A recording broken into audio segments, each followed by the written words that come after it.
Friends, welcome है आप सभी का IAS पॉइंट के यूट्यूब चैनल में। जैसा कि आप सभी जानते हैं, हमारा जो सेक्शन है वो आपका इंपॉर्टेंट क्वेश्चंस का रहता है, जिसमें हम डेली 10 क्वेश्चंस को डिटेल के साथ देखते हैं।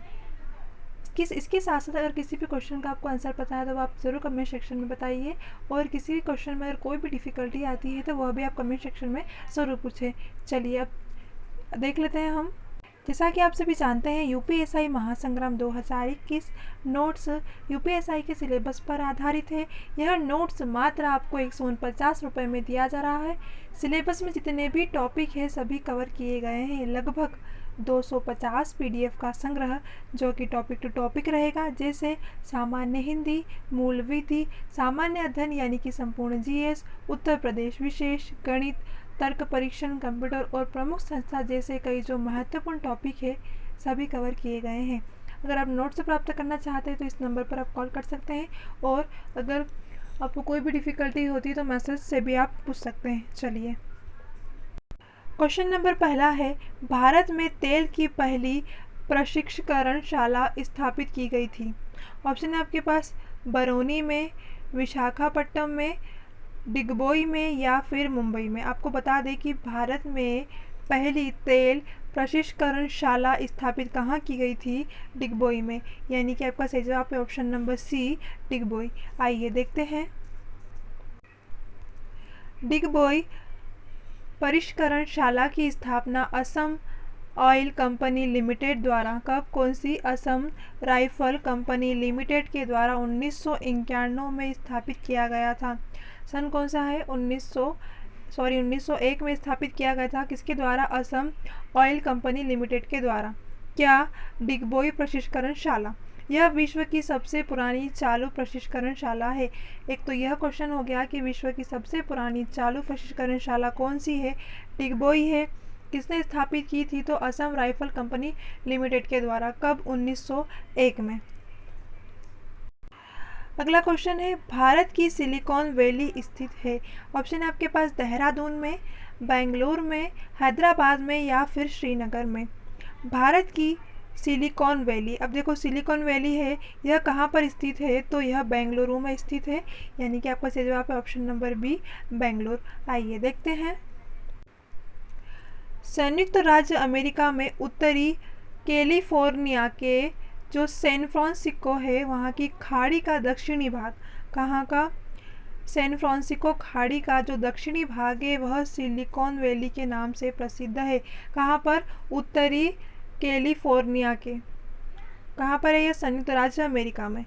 आरंभ में यहाँ पर भारी संख्या में सिलिकॉन के एकत्रित परिपथ यानी कि चिप जो होते हैं वह बनाने की कंपनी के कारण इसे यह नाम मिला था। कौन सा नाम मिला था? Silicon valley. इस संदर्भ में भारत की सिलिकॉन वैली कहाँ पर है? तो भारत की जो सिलिकॉन वैली है यह बेंगलुरु में स्थित है। काहे कि भारत की जो सिलिकॉन वैली है यह कहाँ पर है? बेंगलुरु में।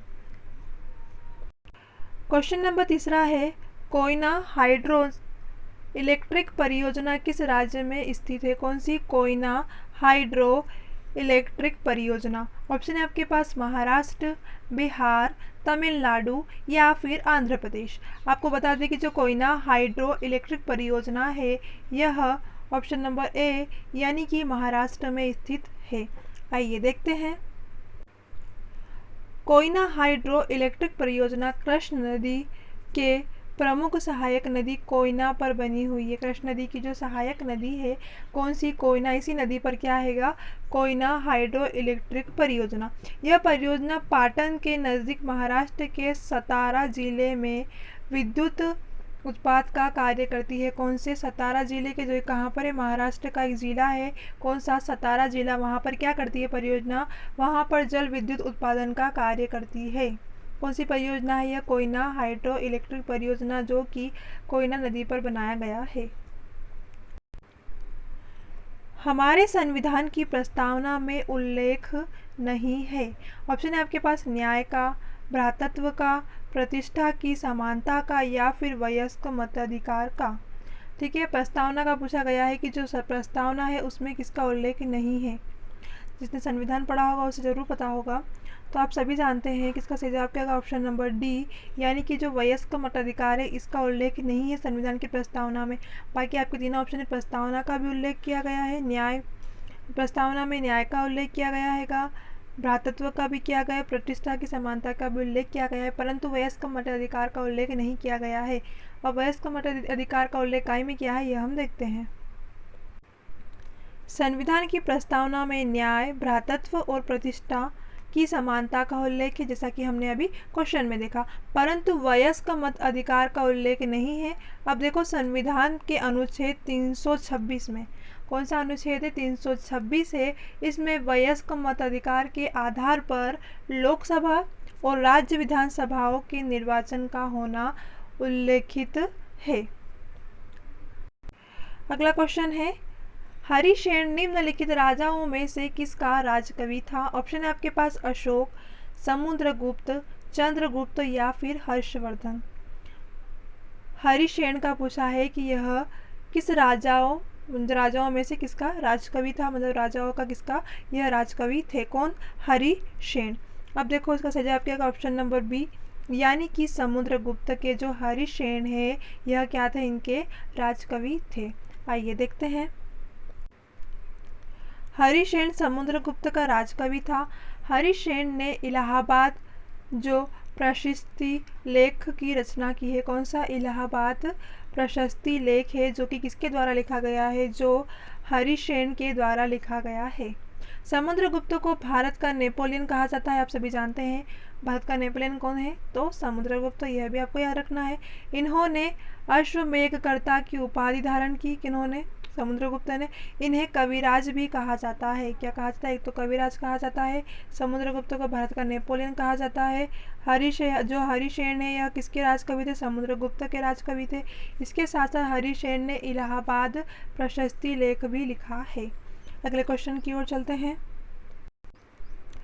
अधिकांश चोलकालीन मंदिर किस देवी देवता को समर्पित है, यानी कि अधिकतर जो चोलकालीन मंदिर है वह किसके हैं? ऑप्शन है आपके पास विष्णु के, शिव के, ब्रह्मा जी के या फिर दुर्गा के। आपको बता दें कि जो अधिकांश चोलकालीन मंदिर है यह दुर्गा जी के हैं, किसके, नहीं सॉरी, ऑप्शन नंबर बी आपका सही होगा, शिव जी के हैं, दुर्गा जी के तो नहीं है। आप सभी जानते हैं कि जो पुराना जो टाइम था उस समय अधिकतर शिव को पूजा जाता था, तब चोलकालीन जो मंदिर है वहाँ पर अधिकांश आपको शिव की ही क्या मिलेगी, प्रतिमाएं मिलेगी। तो आपको याद रखना है कि जो अधिकांश चोलकालीन मंदिर है यह शिव के हैं, उसके बाद दुर्गा जी के आएंगे, तो सबसे पहले किसके, शिव के हैं। आइए देखते हैं। अधिकांश चोलकालीन मंदिर शिव को समर्पित है। राज प्रथम द्वारा निर्मित जो तंजौर का बृहदेश्वर मंदिर है वह भगवान शिव को समर्पित है। तंजौर का जो बृहदेश्वर मंदिर है वह किसको समर्पित है, तो वह भगवान शिव को समर्पित है, जो कि राज प्रथम के द्वारा निर्मित किया गया था। अगला क्वेश्चन है, तेलुगु कृति जो कि अमुक्तमल्यद का लेखक या आप बोल सकते हैं इसके जो लिखी गई रचनाकार यह कौन है? तो आपको बता दें कि जो तेलुगु कृति अमुक्तमल्यद है इसके लेखक पूछे गए हमसे बुक्का, हरिहर देव राय या कृष्ण राय। तो इन चारों में से जो इसके लेखक है वह कौन है? ऑप्शन नंबर डी, यानी कि कृष्ण देव राय, जो कि तेलुगु कृति है एक, यानी कि रचना जिसके क्या है, अमुक्तमल्यद के लेखक है। आइए देखते हैं। जैसा कि आप सभी जानते हैं कृष्णदेवराय शासन को तेलुगु साहित्य का क्या कहा जाता है, क्लासिक युग। तेलुगु साहित्य का क्लासिक युग किसे कहा जाता है? मोस्ट इम्पॉर्टेंट क्वेश्चन है, इसे आप नोट करिएगा कि तेलुगु साहित्य का जो क्लासिक युग है यह कृष्णदेव राय को कहा गया है। अब देखो कृष्णदेव राय, इसके जो राज दरबार में तेलुगु साहित्य के 8 सर्वश्रेष्ठ कवि रहते थे, कितने, 8 सर्वश्रेष्ठ कवि थे, जिन्हें क्या कहा जाता था, अष्टदिग्गज कहा जाता था। कृष्णदेव राय ने तेलुगु में अमुक्तमल्यद और संस्कृत में जाम्बवती कल्याणम की रचना की है। कौन कौन से हो गए, एक तो अमुक्तमल्यद और एक जाम्बवती कल्याण, जो कि अमुक्त कौन सी भाषा में, तेलुगु में, और संस्कृत में क्या है, जाम्बवती कल्याणम। ठीक है, इसके बाद इन्हें आंध्र भोज, अभिनव भोज, आंध्र पितामह आदि उपाधियाँ प्राप्त है। ठीक है, आंध्र भोज हो गया, अभिनव भोज हो गया और आंध्र पितामह भोज, ठीक है, पितामह आदि इनकी उपाधियां प्राप्त है, जो कि यह बाबर के समकालीन भी थे। कौन? कृष्णदेव। क्वेश्चन नंबर 8वां है, दादा साहेब फाल्के पुरस्कार सर्वप्रथम किसे मिला? ऑप्शन है आपके पास श्रीमती देविका रानी, श्रीमती कर्णा देवी, BN सरकार या फिर पृथ्वीराज कपूर को। आपको बता दें कि जो सर्वप्रथम दादा साहेब पुरस्कार दिया गया था वो एक महिला को दिया गया था, जिनका नाम था श्रीमती देविका रानी। ठीक है, इसके साथ साथ 2018 का अमिताभ बच्चन को, 2019 का रजनीकांत को, और अभी जो मिला है 2020 का वह प्रकाश जावड़ेकर जी को दिया गया है। आइए देखते हैं। दादा साहेब फाल्के पुरस्कार उन व्यक्तियों को प्रदान किया जाता है जिन्होंने सिनेमा के क्षेत्र में उत्कृष्ट कार्य किया हो। देखो, उत्कृष्ट कार्य किया हो यानी कि सिनेमा का ही हुआ, सिनेमा यानी कि हीरो वगैरह, ये जो है उन्हीं को दिया जाएगा। यह पुरस्कार प्राप्त करने वाली प्रथम अभिनेत्री यानी कि जो प्रथम व्यक्ति या प्रथम महिला कौन है? देविका रानी चौधरी भी है। ठीक है, इसके साथ साथ वर्ष 1967 में यह पुरस्कार प्रदान किया गया। 2017 का जैसे कि मैंने आपको बताया विनोद खन्ना, 2018 का अमिताभ बच्चन, 2019 का रजनीकांत और 2020 का प्रकाश जावड़ेकर को दिया गया था।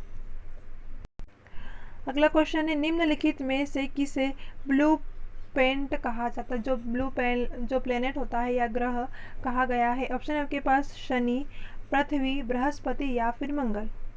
ब्लू प्लेनेट का कहा गया है, तो आप सभी जानते हैं ब्लू प्लेनेट यानी जिसकी चारों ओर पानी हो, तो आप सभी को पता है पृथ्वी पर सबसे अधिक पानी है, तो आपका सही जवाब क्या होगा? ऑप्शन नंबर बी, यानी कि पृथ्वी को ही ब्लू प्लेनेट कहा गया है। आइए देखते हैं।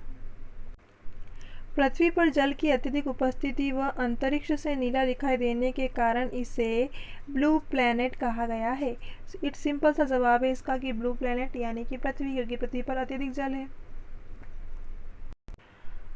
अगला क्वेश्चन है हमें, किसे ब्राउन पेपर कहा जाता है? अब देखो, ब्राउन पेपर किसे कहा जाता है? इस तरीके के जो नाम रहते हैं ना कि ब्राउन पेपर किसे आता है, इस कवि का क्या नाम है, या ऐसी कुछ जगह रहती है जिनके जो नाम रहते हैं। अधिकतर क्वेश्चन इन्हीं के बनते हैं आपके।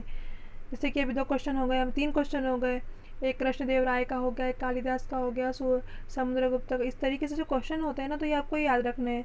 अब देखो, ब्राउन पेपर किसे कहा जाता है? ऑप्शन है आपके पास जूट, कपास, रबड़ या चाय। अब देखो, ब्राउन यानी भूरा, एक तो भूरा क्या होगा? कपास है क्या? रबड़ है क्या? चाय है क्या? नहीं, जूट है ना। तो आपका सही जवाब क्या होगा? ऑप्शन नंबर ए, यानी कि जूट। जूट को क्या कहा जाता है? Brown paper. आइए देखते हैं। भारतीय फसलों को सामान्यतः 2 भागों में खाद्य और नकदी के अंतर्गत रखा जाता है। कौन सी? एक तो खाद्य होगा, दूसरा नकदी। ठीक है, अब देखो, खाद्य फसलों के अंतर्गत गेहूँ, चावल, चना, मटर, जौ, बाजरा, ज्वार, मक्का, ये सभी चीज़ें किस में आ जाती है? खाद्य में। अब देखो, जबकि जो नकदी फसल होती है वह कौन सी? जूट, कपास, गन्ना आदि में रखा जाता है। अब देखो, प्रमुख नकदी फसल में जूट को क्या कहा गया है? ब्राउन पेपर कहा जा गया है। आपको याद रखना है कि जो ब्राउन पेपर है यह किसे कहा गया है? तो ब्राउन पेपर जूट को कहा गया है। चलिए, आज की क्लास हमारी यहीं पर ख़त्म होती है। अगर किसी भी क्वेश्चन में कोई भी डिफ़िकल्टी आई हो तो आप हमसे कमेंट सेक्शन में ज़रूर पूछें। चलिए, मिलते हैं हमारी अगली क्लास में, तब तक के लिए आप सभी को बेस्ट ऑफ लक।